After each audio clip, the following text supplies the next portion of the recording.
just be aware, any private conversations right now, we're live streaming. That's fine. As we have people coming online with us. That's great. Good evening, Majed. Good evening. How are you, my friend? It's good to see you. Doing well, thank you. Great to see you once again. God bless your heart, Julius. Interesting day today, Majed. I was downtown for the screening, the viewing of the raw footage of that the IDF captured from Hamas. Yeah. A lot of people there. It was a very, very large crowd. Everybody that you would have seen the last couple of days, Michael, was there. Yeah, it was. It's horrible. Listen. Here is my thoughts to you, because I saw this clip. If we're talking about the same clips, I saw it in Israel in the IDF special review. This is the video footage. Yeah. It isn't just still photographs. Yeah. Yeah.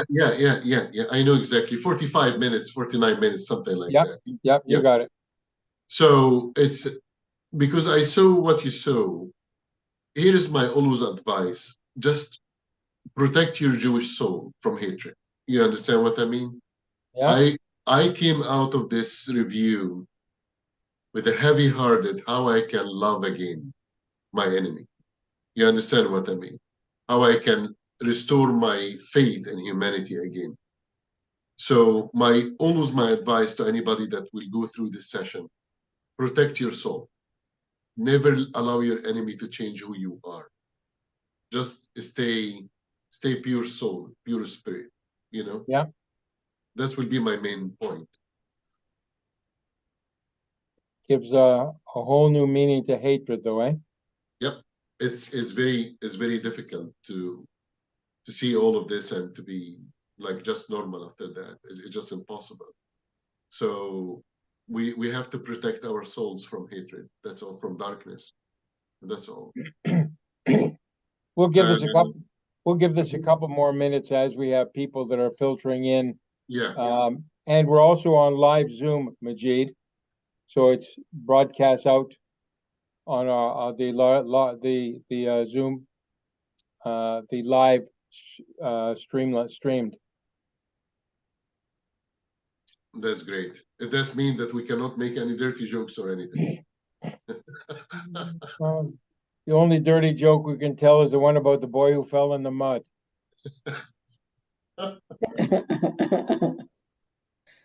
Good.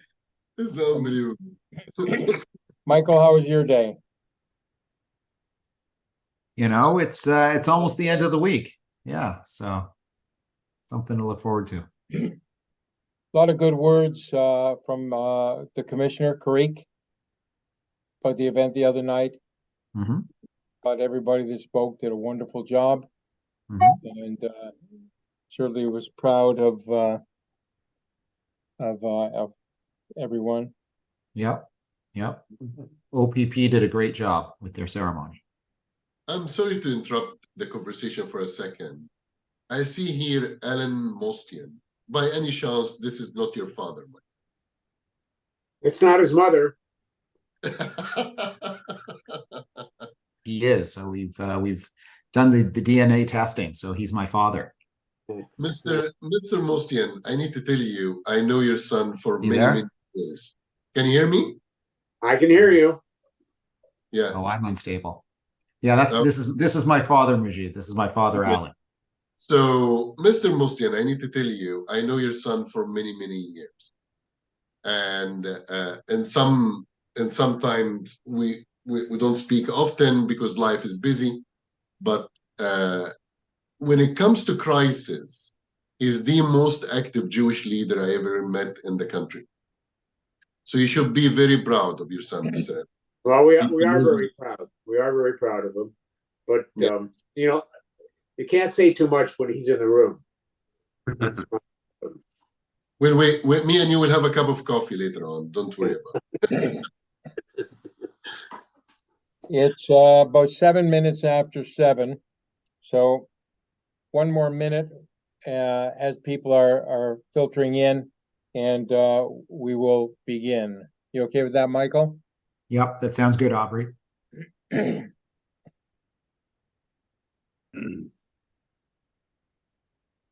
I'll tell you, coming from where we were tonight, you know the location, Michael, where this event was, to try and get back up to Richmond Hill. It ended about 5:15. Wow. Getting across the Gardner Expressway, getting onto the Don Valley Parkway, and riding the Don Valley Parkway up to the 407, and coming across 407 was a challenge tonight. Okay, well, I'm going to begin, if that's okay with you, Michael. Yeah, please, thank I'm you. sure we've got people live streaming that would like to get on with things. So good evening, ladies and gentlemen, special guests, and welcome to the B'nai B'rith Canada monthly Fireside Zoom chat, which will be hosted this evening by B'nai B'rith Canada CEO, Michael Mostyn. I'm Dr. Aubrey Zeidenberg, a volunteer with B'nai B'rith for over 30 years, a vice president of B'nai B'rith International and founder of the national chair of the Special Advisory Council to the League for Human Rights. In addition, Michael has given me the opportunity most recently to become a police liaison on behalf of the organization locally and across the country.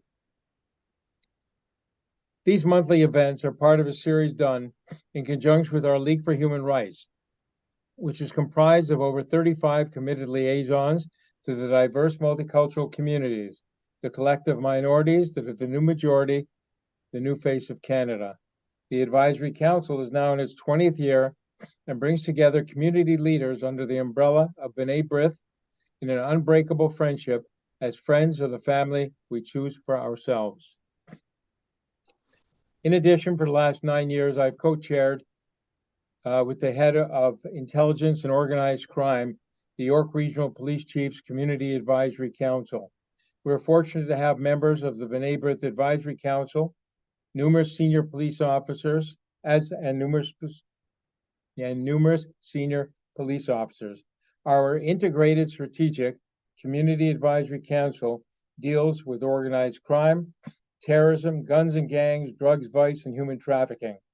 8 members of our B'nai B'rith Human Rights Advisory Council are also members of the Police Chiefs Diverse ISCAC project. We've been very fortunate to have a great number of past speakers that are influencers in our community, people who have devoted and dedicated their lives to community. Just a few names: we've had Jason Kennedy, we've had Diane Francis, our York Regional Police Chief, Jim McSween, our former Toronto Police Chief.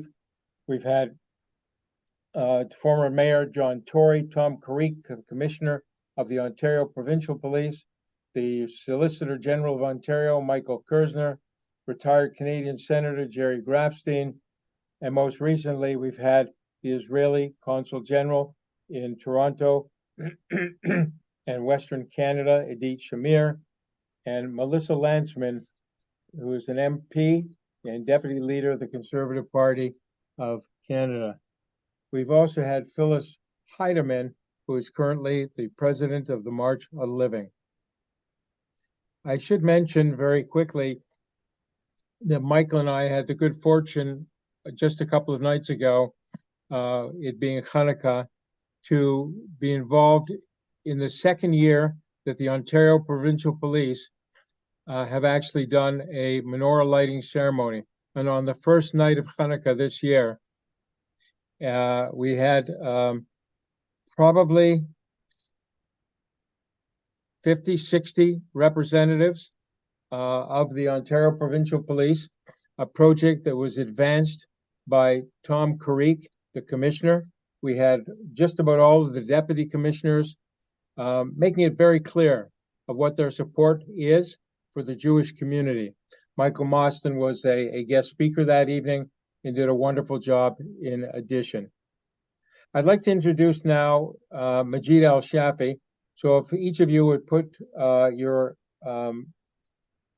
electronic devices on mute, I would appreciate it.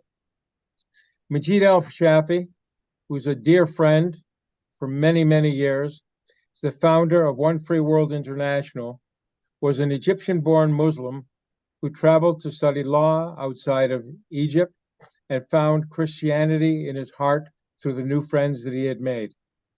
He converted and became Reverend Majed El Shafie, returned to Egypt, and soon had a following of thousands of Christians. He was arrested, he was beaten, he was tortured, imprisoned, and survived a crucifixion. He escaped on a jet ski to Eilat, where the IDF and internal Israeli security saved his life and gave him an opportunity to enjoy freedom. On October 7th, Majed, who was a world-renowned freedom fighter, felt in his heart that it was now his turn to give back to Israel, the country that gave him his freedom. The sad news of rapes, cold-blooded murders, hostage-taking, etc., was a clear indication to Majed that he had to do something for the Israeli people and the global Jewish community that was impacted. He decided to do an honest report and a documentary in Israel with the families of the murdered, those taken hostage, and survivors. And he traveled with the IDF, who were tending to this horrific assault. He visited the kibbutzim attacked and recorded the remains. You will be able to view, we will view the trailer tonight of his upcoming documentary and listen to his firsthand live report, followed by an open Q&A session. Ladies and gentlemen, let me introduce our dear friend, Majed El Shafie, Reverend Majed El Shafie. Thank you. Thank you so much. God bless your heart. Abri, would you like to show the video first, or how do you want to do that? That's up to you, Majed. I think it'd probably be a good idea. If you want to do just a short introduction of any sort to it, and then we'll play the video. Simple just is a trailer of a documentary that we're making right now. It's called Dying to Live, and is about the massacre that took place in October 7, and just talking to the family members, visiting the crime scene, collecting evidence. So I think this will be an extremely important documentary once we are done. Please watch with me. Okay.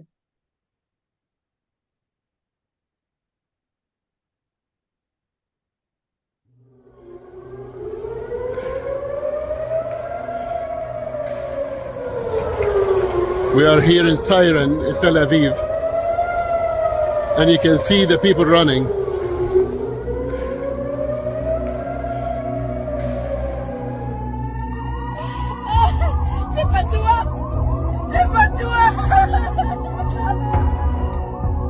Started running over there to the shelter, just running, people screaming, kids crying.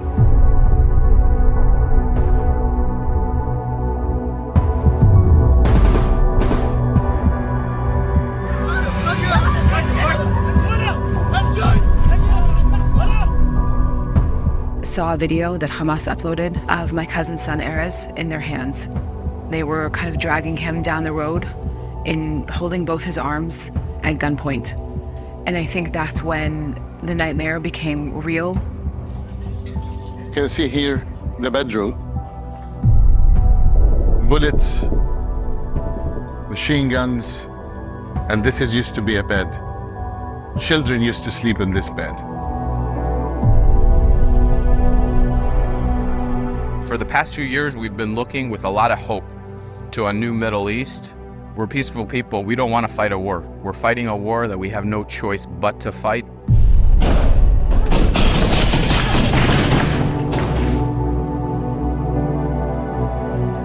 This interview will be a very tough interview. Her name is Adi. She is our middle daughter. I don't want to get into the details or imagination what happened. 15 years old, lost her life. The Hamas terrorists burned the house outside, and he just shot her father, shot her mom. We felt helpless completely. We didn't know what to do. It was my brother being led by a terrorist, he was holding a gun with one hand and was holding my brother in a headlock on the other hand. So much pain and suffering. And I really hope that the world would understand. This isn't just about Jews, and it's not just about Israel. This is about evil.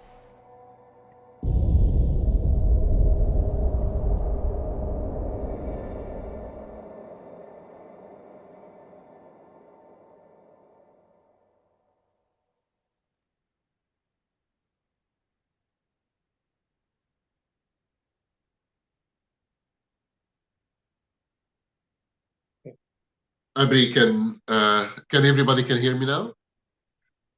Yes. Yeah, perfect. Thank you. I'm sorry for this emotional 5 minutes, but it's extremely important in order for us to proceed with the rest of our fact-finding. Upon our arrival here to Canada, we wrote a detailed report about what's happening in October 7th. This was the first part of the report. There is many parts to follow as we are continuing our investigation about what's happened in October 7th, in depth, the details, the study about the ideology of Hamas themselves. Tomorrow, I will be on my way back again to Israel, and this time we'll be crossing to Gaza with the IDF. We are trying to interview and to have a meeting with some of the Hamas fighters that was arrested by the IDF, and to go ourselves as an independent organization, see the tunnels, see the hospitals in the Gaza area, in Gaza Strip area, in order to ensure the genuine and the integrity of the information that was told to us.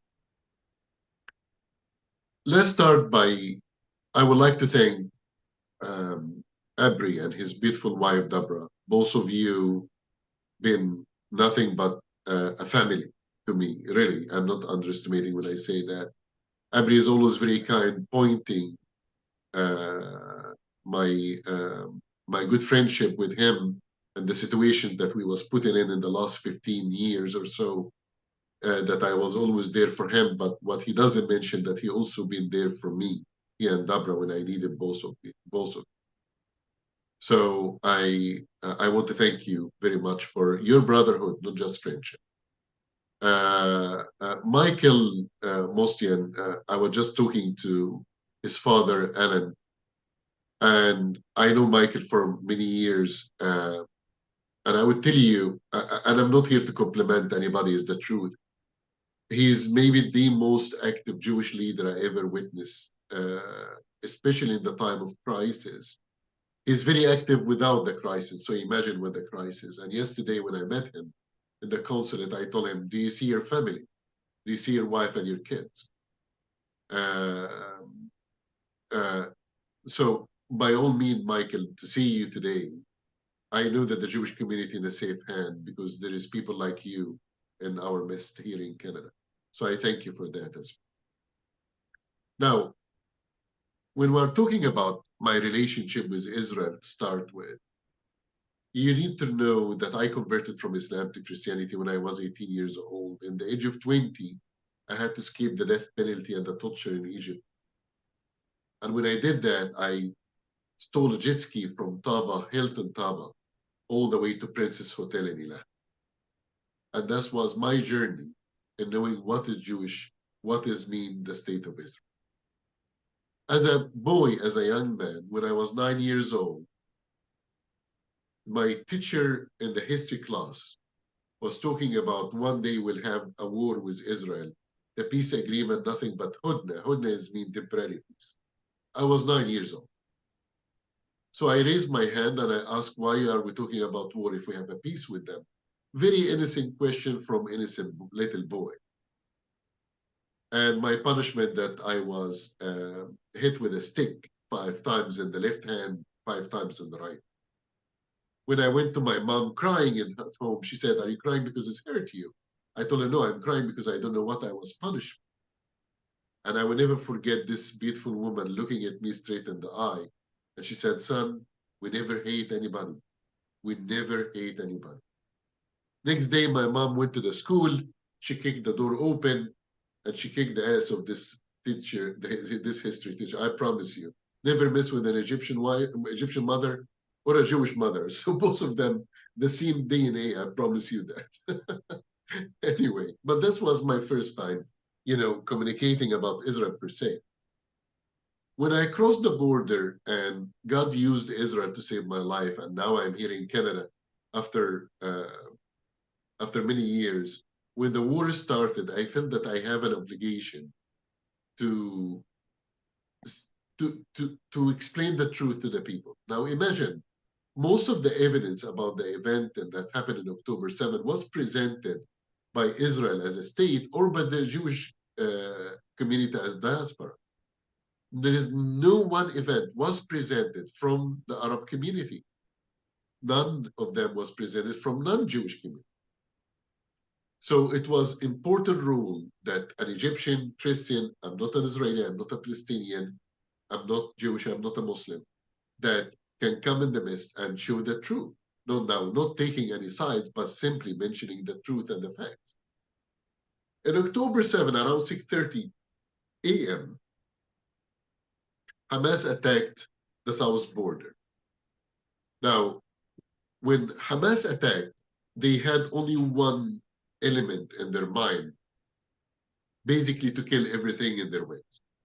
From a peace concert to kibbutz, children, pregnant women, kidnap, steal them in order to use them as a bargain chip. That was part of their strategy. Is that the kidnapping part was main part of the strategy, because Hamas took them 2 years to prepare for this attack. And it also means that they took them 2 years to prepare for the response from the Israelis. So to tell me today that Hamas is surprised or shocked that the Israeli attacking Gaza or attacking Hamas in Gaza, make no mistake that the Hamas as a terrorist organization did prepare for the response. And that's why they built all of these tunnels underground, and they didn't build one shelter to their own people above ground. Not even one shelter to their own people above ground, even though they know that there will be an Israeli response after their attack in October 7. Now, the 3 individuals that was the mastermind of this attack was Yahya Sinwar, was Marwan Isa, the third one, El Deif. These are the 3 individuals that was mastermind October 7 attack. They used the drones for the first time, and these drones was Mohammed Zawari, was the technology of Mohammed Zawari that went and studied in Iran. Mohammed Zawari was assassinated many years ago by the Israeli intelligence security services. However, his technology, and he was able to teach more people that they was able to develop this technology. It's a technology that was taken by Iran. It's a technology was studied in Tehran, and it's 100% was implemented in Hamas. We found clear evidence of the relationship between Hamas and Iran and supporting Hamas by financing and materials coming from Iran. Not just weapons, but also important materials to create their own weaponry. Now, we have to understand the dynamic here was very strange when we went to the front lines and we saw all of these elements. And the major thing, once the attack took place, we didn't only count on the Israeli situation or the Israeli witnesses or the Israeli series. We monitored the Arab media. So that was a major part. We monitored Qanat al-Manara, Al-Aqsa TV, Al Jazeera Arabic, Qanat al-Mayadeen, all of this, the Arab media that was broadcasting basically daily about what's happening in this attack. And some of this Arabic media, such Al Jazeera Arabi, was already preparing to broadcast something important. That was before the event, which ignited the conversation. How many of this Arabic media already knew about the attacks before it's happened? But above all, we also monitor some of the chat groups that was in the hand of ISIS in Iraq. And the surprising part, we found that there is an important element that not mentioned in the media. There was also a cooperation between ISIS and Hamas. So when people tell you, oh, Hamas is like ISIS, they are ISIS. They did cooperate completely with ISIS. Now, the surprising part is how the Iranians was cooperating with Hamas. Because if you know the dynamic very well, the Iranians is Shias. Hamas is a fruit of the school of the Muslim Brotherhood in Egypt, Hassan al-Banna. So when you know that the relationship between Sunni and Shias is very bad, the relationship between Saudi Arabia and between Iran is extremely horrible. So in order for you to get Iran, Shia, to support Sunni group in the ground, that's really very rare. Iran will support Hezbollah, Shia organization, Houthis, Shia group. There is many Shia terrorist organizations in Iraq and Syria. But it's very rare to find that Hamas supporting a Sunni group like Hamas.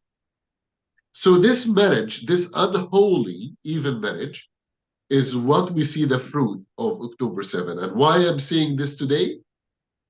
To explain to you clearly that Hamas did not act alone on October 7. And if there is one thing that I'm very critical of, include to the Israeli government, is how the Israeli government today is very quiet about the involvement of Iran. And I believe that the Israelis is very careful, the Israeli government is very careful that they don't widen the scale of the war, so it does not hit with Hezbollah.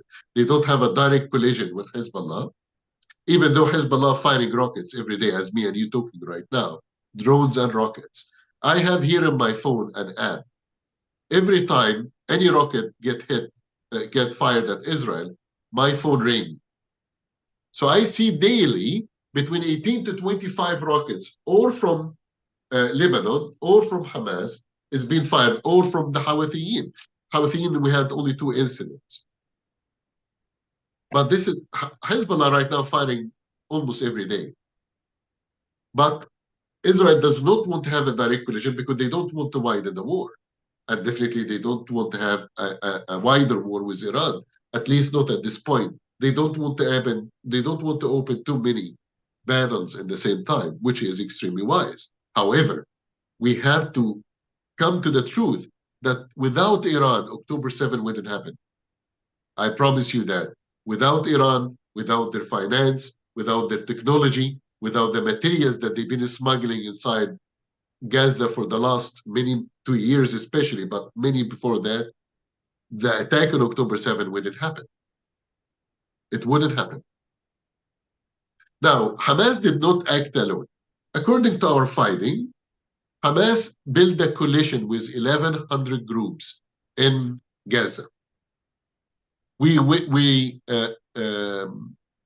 interviewed many of our Gaza, I would say Gaza, I don't want to name them or to say which groups to protect them because they're still in Gaza, but we have a team on the ground that been reporting to us what's happening, what is the truth exactly away from the media, and so on.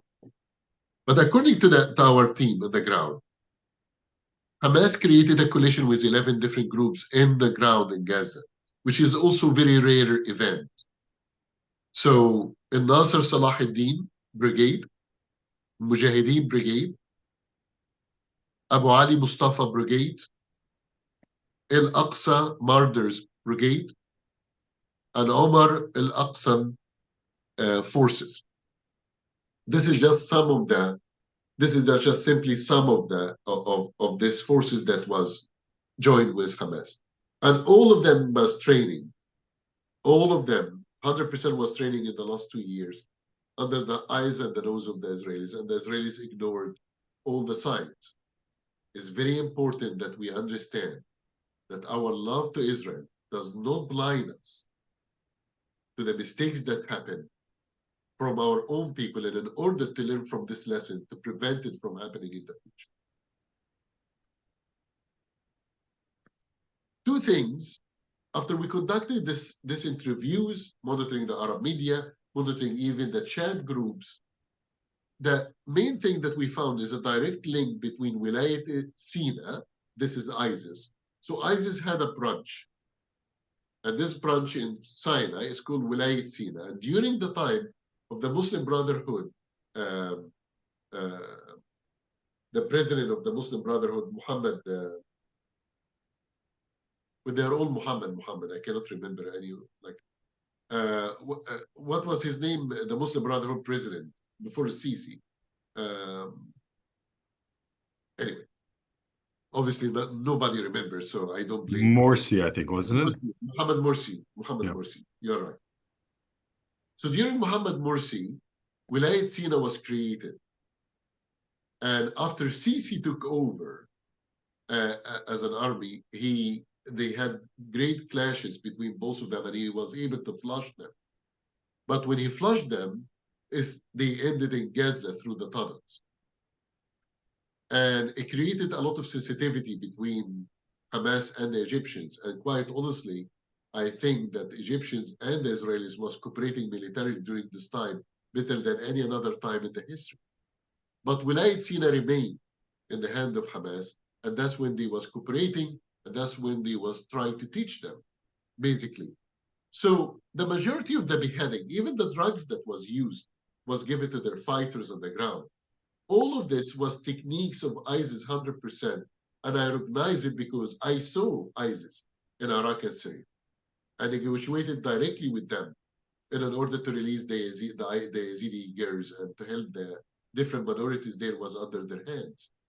So we saw the fingerprint, the DNA of ISIS. But before that, in the kibbutz, they found 2 flags of ISIS. And there is some pictures to show that. That was completely acknowledged. And it was very surprising to me why ISIS flag is there.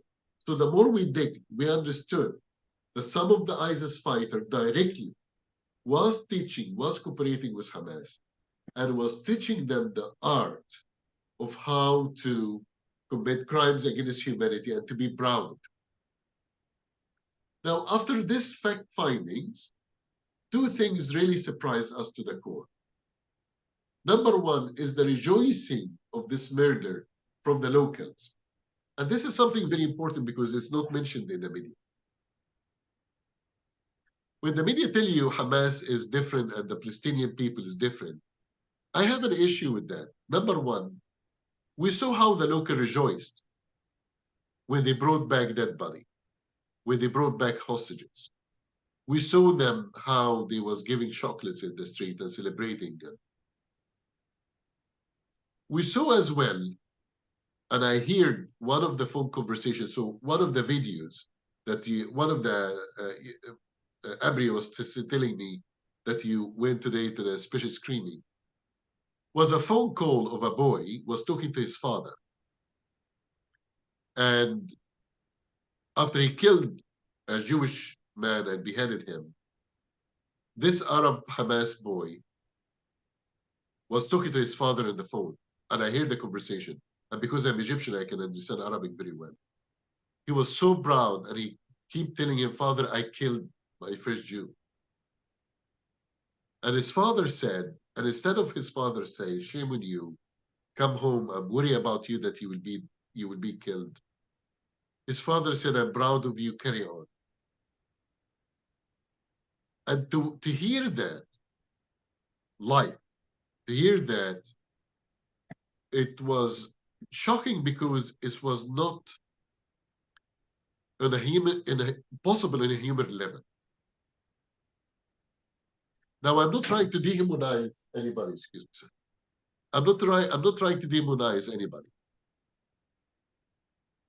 But I just always wonder how this can happen, where a human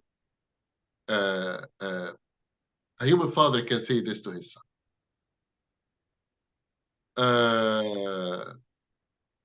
In reality, The second issue that shocked us to the core was the rise of the anti-Semitism in the country the minute that October 7 happened. Now, you would think that Israel and the Jewish people will have some sympathy after this attack. And I need to tell you, it took 3 to 4 days. It exactly took 3-4 days. And the whole thing was turned around against the Jews. It was really shocking. I never saw how bad it is, especially in our universities, especially in our schools. So we always say maybe people is not educated, maybe they don't know the truth, maybe they are not intelligent. Have nothing to do with education, have nothing to do with intelligence. You have people that went outside in the street immediately, supporting him in Canada, in the United States, in Europe, with the thousands. The rise of the anti-Semitism, the hate speech, and that's all was in the media, projected in the media without any punishment. Now, here we will have to talk about what's the difference between old anti-Semitism and the new anti-Semitism. The old anti-Semitism was very simple: hate the Jews, kill the Jews. I got you. It was Hitler's speeches. The new anti-Semitism, you take the word Jewish and you put Israel or Zionist. And exactly it is the same sentence, is exactly the same what they are describing. There is no difference. So basically, because they are trying to make it as politically correct, say, no, we have no problem with Jews, but we have problem with Israel. You have a problem with Israel of their existence, of their right to defend themselves. So you are free to criticize Israel as I want to make this clear. You are free to criticize Israel as much as you want. I criticize Israel all the time. When I see something that I don't like it, I will criticize Israel. I'm not a big supporter of Prime Minister Netanyahu, and I made myself very clear about it. I used to, not anymore, and I was criticizing his policies. That's fine. That's absolutely fine. And listen, if you really been in Israel, you know that you will be with 2 Israelis in the same room and you will have 5 opinions. Absolutely. But you can criticize Israel as you want, but you cannot take the right of exist, and you cannot take the right to defend themselves. Or this will be the new anti-Semitism. That's exactly what we're facing right now. And all of these demonstrators, I need to ask them one simple question. Where have you been when Bashar al-Assad was killing his own people with hundreds of thousands? Where have you been? Where have you been when the Iranian regime was killing his own people because a woman refused to cover her hair properly? Where have you been when Saudi Arabia attacked Yemen and killed many of the civilians there? Where have you been when China was taking Uyghurs and put them in concentration camps? Where have you been? Because if you are now defending, as they call, freedom and justice, where have you been? Because if only you care about the subject matter, you are anti-Semitic. You can demonstrate as much as you wish. In Canada, is your right protected by the Constitution, as long as you're respecting the laws. But the question, where have you been? And they are asking for ceasefire. Great. But why are you not saying that you had a ceasefire until October 6th? You had a ceasefire until October 6th. So why today you are asking for a ceasefire? You had a ceasefire. Israel did not start this war. Israel did not want this war. Israel gave Gaza in 2005, 2006, and they don't want anything from Gaza. They withdrew completely and fully. They give them even the buildings. They give them even the green, the farm, the green, whatever they call it. They burn everything to the ground. There was nobody left in Gaza when Israel left. There was no one Jewish person in Gaza. Because Israelis also took their dead. They took with them their graveyards. So there was no one Jewish in Gaza, not life and not death. It was all yours. They had the opportunity to build the country. They had an opportunity to create an economic hub. They had an opportunity to live in peace. They had an opportunity to gain more trust. But instead, Hamas chose to declare a war. And to tell me the Palestinian people have nothing to do with it, who voted for Hamas? It was in 2006, there was a genuine election. And by the way, Hamas won, not just in Gaza and West Bank. And if there is an election today in the West Bank, Hamas will win the election. If there is an election today in the West Bank, Hamas will win the election. I'm not saying that all the Palestinian people is bad people, but you have to be honest about who put Hamas there. And they know their agendas. Now, in the it is in my humble opinion that Hamas did not hurt only the Israelis. And that's where our approach. Hamas hurt the Palestinians, their own people. When we're looking at the leadership of Hamas today in Qatar, they are in 7-star restaurants, hotels, you know, eating caviar, drinking their champagne while their people suffer. When Hamas stole every aid coming to their own people, when Hamas used their own people as a human shield, hiding weapons under their schools and their hospitals,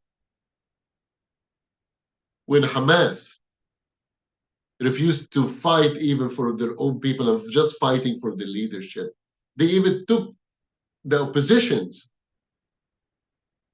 and killed them. They were throwing Fatah opposition from the floor, from the roof.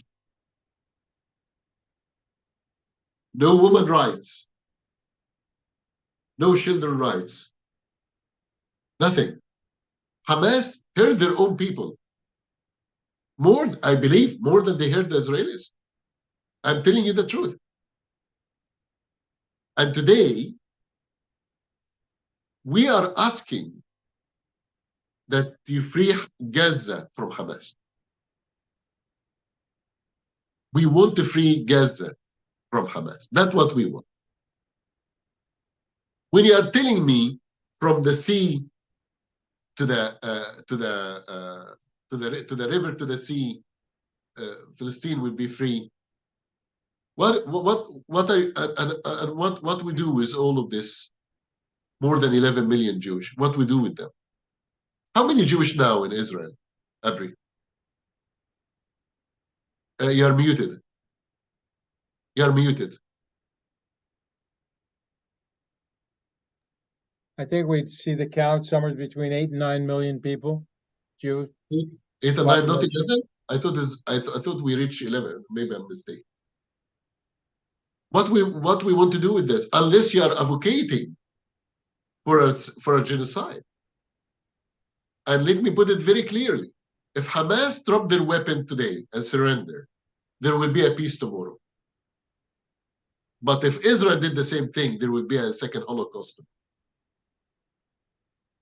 They failed to prove that they can coexist with the Israelis. While the Israelis making a peace with Egypt, Jordan, and just in the recent history, Bahrain, Morocco, Sudan, and almost Saudi Arabia. We saw over and over that the Israeli desiring peace. But here is what I was saying. Here is my message to the Palestinian people. And I'm coming to final conclusion. My message to the Palestinian people: you deserve better than that. You deserve better than that. You need to live in peace. My heart is broken for all the children and all the civilians that dying from your side. All our heart is broken. I didn't meet one Israeli person or one Jewish person happy that there is people dying. But ask yourself, who's using you as a human shield? Ask yourself, who's using you as a human shield? I think you deserve better than that, and you need to free your land from the extremists in order to live in dignity and in peace. My message to Hamas, I have a final message, is to Hamas. I want to thank Hamas. And I wrote an article about, it's called Thank You Letter to Hamas. I want to thank you for showing the true evil face of terrorism. I want to thank you for showing us the ugly face of rising of the anti-Semitism in the West that was wearing a mask for many years. I want to thank you for uniting the Jewish people. It's very interesting. The minute that you attack the Jewish community, they become activated. And today, we see this activation. We see how they are coming together, fighting for their land. So thank you for reminding the Jewish people who they really are. And my last message to the Israelis and to the Jewish community. We are fighting an ideology. You will not be able to win a war just on a military base. That's the truth. We are fighting an ideology. Hamas, ISIS, Al-Qaeda, Abu Sayyaf group in Philippines, Boko Haram in Nigeria, Taliban in Afghanistan. You can call them whatever you want to call them. They are all the same DNA. They are all the same DNA. If there is one fact and one fact only, we can win this war, not just in military, but also by defeating their idolatry. And this is a whole different conversation. I need another 3 hours for that. But in reality, my message to the Israelis is, I know you are going through tough time.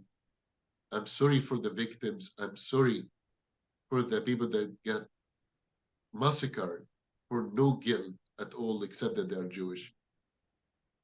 I'm sorry for the ones that kidnapped and away from their home. But after every night, there is new morning coming, new day. I promise you that hope is alive. And I promise you they can always kill the believers, but they cannot kill the belief of our hearts.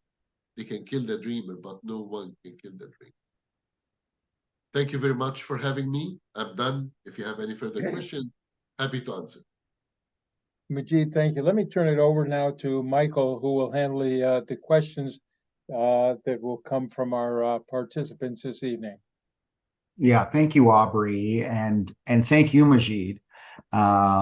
You know, we've known each other, as you said, going back many, many years, and we've worked on a whole bunch of different human rights causes together. But I think it's very special and important that you chose to go to Israel at this time, work on this documentary in the way, and I know, and you mentioned to me last night, you're going back again to embed yourself in and get more stories as part of your investigation. And it really is important, the value that you're adding by bringing an independent perspective, as you mentioned before, because the world really does need to know how this can be possible, how hatred at this scale can be implemented, genocidal hate. We hear the word genocide out there, and we see that Hamas has become, it always has been, but it began implementing its genocidal hate. Just before I open up to the floor, and by the way, please, everybody, while I'm asking this question, Majed is answering, please feel free, anyone who's in the Zoom, to raise your virtual hand, and I'll come to you next. But maybe I'll just start things off, because you raised a whole bunch of issues there. You were talking about that Hamas is not alone, and certainly mistakes were made in terms of not accepting the real threat that Hamas was, this whole time under the nose of the Israelis. But my first question is, where do we go from here? How do we understand this hatred? Because you mentioned this is not just Hamas. There are many terrorist organizations. This anti-Semitism is embedded in with the terroristic intent, the murdering of Jews.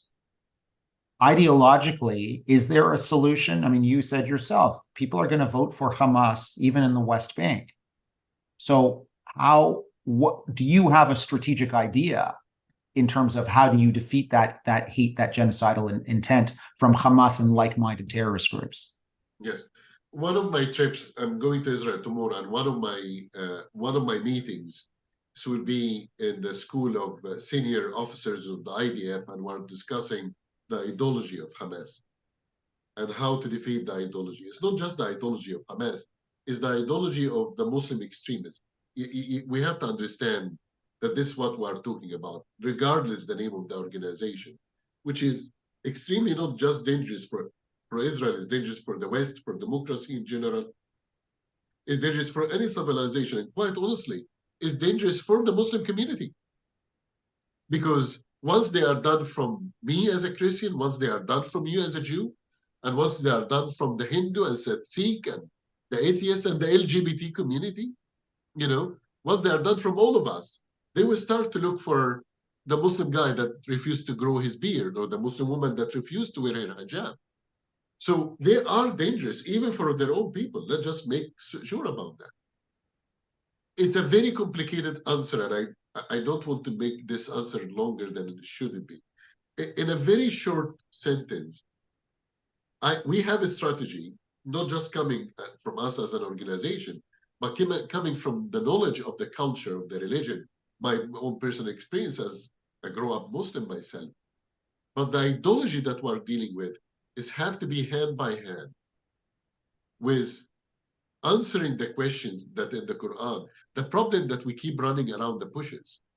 When you are having an educational holy book, according to them, your holy book is saying that Jewish is a donkeys and monkeys.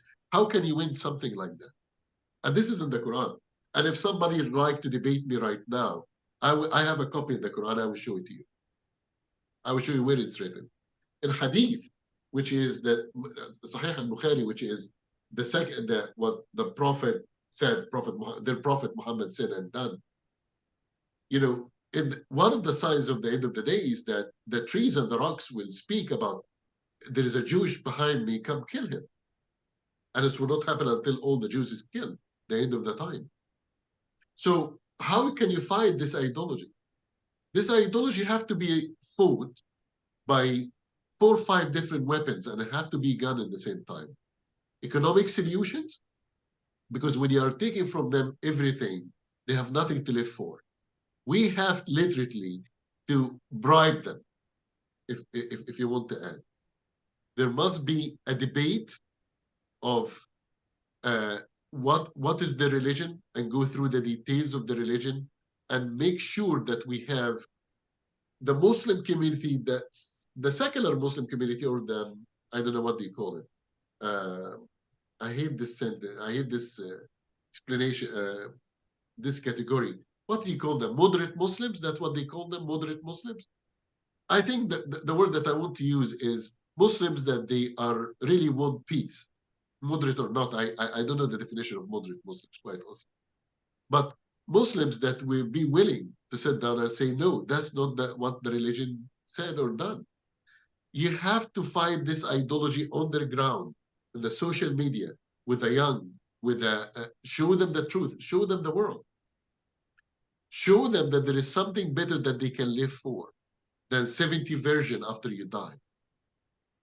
Education, education, education. But we have to be in control of this education. Education will be extremely one of the most important points in order to fight this ideology. In the school with the young generation, all the way to the social media that we are reading right. This is a very, very short, not detailed answer, Michael. I can answer you, but this would be very detailed. Yeah. Absolutely, absolutely. And we had, and I'm sure you and everyone else has heard about this. There was a United Nations vote that took place yesterday And, you know, the United Nations is a body and it's housing every single country in the world. They overwhelmingly voted for a ceasefire that Hamas, the leadership, praised and thanked Antonio Guterres, the head of the United Nations, for this, because, of course, an immediate ceasefire will allow Hamas to continue to exist. This is a concept that Canada seemed to be opposed to before yesterday, and yet we joined with the vast majority of the rest of the world in this. So we'd be very interested in your thoughts. Why did this happen? Why do you think Canada suddenly voted in this way? And why does the whole world seem to be, you know, against Israel in this way and in favor of an immediate ceasefire? The answer is very simple: rising of the anti-Semitism and fear of losing votes. I will not insult our Prime Minister, and I will not get to his personality, or I will talk about facts. Facts is that our Prime Minister is the only Western leader that until now did not visit Israel. There is a fact that he's been extremely weak on supporting Israel during the attacks and calling for a ceasefire from the very beginning. I believe that the Muslim community is affecting it, the fact that we have an election in 2 years. He doesn't want to lose the Muslim votes. The interesting part, though, that they keep attacking him until now. So even though he is very, you know, I would say pro-Palestinian so far, the Muslim, he cannot still maintain their vote. They're still attacking him when he go to eat somewhere or when he go to a mosque visit. People still will chase him until it ceasefire. Why or not? So that's the problem when you put your hands in the devil's hand. You lose anyway. You never win. But Canada did not change its position. And when people coming to me and they said, we're shocked why Canada changed the position, Canada never changed the position. That was always the Canadian position, not the Canadian people position, but the Canadian government position.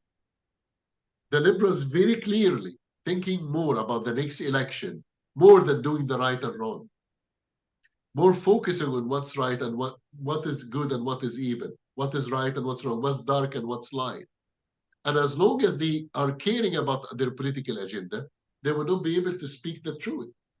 And the truth here is there is a terrorist organization attacked a country, peaceful country, on October 7, killed as many people. And if the same attack happened in the United States or in Canada or any other country, there will be hell to pay. When you are telling me there is 15,000, sorry, what is it now, 20,000 Palestinians died? Yeah, well, according to the Hamas health ministry, yes. I need to ask everybody saying this number two things. If you agree that Hamas is a terrorist organization, why are you trusting that they are speaking the truth? Why are you trusting these numbers? When an Ahali hospital was hit by a rocket from the Palestinian Mujahideen group by mistake, and Israel was blamed on it, after 5 seconds from the hit, they said 500 people was killed. How did he count? How did he count 500? It's impossible in the first 5 minutes that you would know that 500 people killed. What's their names? Where's their photos? And let's assume for a second, Michael, that the number is correct. 20,000 Palestinians was killed from me and you. Let's accept Hamas numbers. How many of them was a Hamas fighter? How many of them was Hamas fighter but wearing civilian clothes or not even wearing civilian clothes? How do I know that 15,000 of them is not Hamas fighter? Because they don't tell you how many of them Hamas and how many civilians. They just tell you 15,000 was killed, but you don't know how many. How I know that not some of them is Hamas fighters? The world turned upside down when the Israelis arrested 70 Hamas fighters or 100, whatever, and took their underwear, stripped them. And I saw the video that was filmed. I don't know if I sent it to you, Abri, or not. I don't think I sent it to you. I saw the film was filmed when the Israeli soldier was talking to them. And there is a Kalashnikov and a gun in the hand of the guy. In America, you have a Kalashnikov and a gun, they will shoot you first. So the guy had Kalashnikov in his hand, And the Israeli soldier said, we don't have any trouble with you. We don't want to fight. He's talking to him in Arabic, the Israeli soldier. And I heard him in Arabic. Just put it there, put the gun in the pile, and there was a big pile like this, weapons. Put it down there, and the guy complied. He put it down, and you can hear the Israeli soldier saying, Habibi, Habibi, thank you, shukran. You did send that to me, Majid. It wasn't a handgun. It was an automatic long gun. Mm. But the whole world said, oh, look how inhumane the Israeli soldiers did. I don't know if you are wearing a vest or not, explosive or not. I have to strap you to your underwear. And by the way, I'm not trying to compare here. I wish that Hamas treated the Israeli civilians this way when they went to the kibbutz, but they didn't. They massacred and they raped them. And that's the difference between us and our enemy. Yeah. I'm done. Yeah. Sorry, that was a very long speech for your question. My apology. No, of course. And of course, the Hamas still has hostages, and God only knows how they're being treated right now. We're just past 8 o'clock, so I'm going to combine two questions together for you, and maybe we'll end with these two from Ronal and from Shelley. And the question is, first part, did you have a chance to speak with any Arab Israelis to get their input on the first half of your tour? Maybe I'll just add, and are you planning, when you return, to speak to any Arab Israelis for their perspective? And the other question, just paraphrasing a little bit, is our government really aware of all of this relevant information that you've been speaking to all of us about tonight? Yeah, our report, I'll start with the second question. Our report is public, and anybody can access it, and it was in the media. And when I'm going back again to Israel on the 20th, I will be with the Israeli State Department Foreign Affairs, and it will be published, the report, and our report will be going to every embassy in Israel. So yes, our government will know about our report. Now, what they will do anything about it, that's a different question. I spoke with the Palestinians in Gaza and West Bank, and I spoke with Arab Israelis. I would tell you, I don't want to break your heart even further. Until now, I didn't meet any Arab Israeli that supported Israel in this conflict, and that's the truth. I went to Yafa, I went to Jaffa, I sat down with an Arab Israelis, and all of them majorly, not all of them, of course, I didn't meet with all of them. I cannot judge the Christian community there.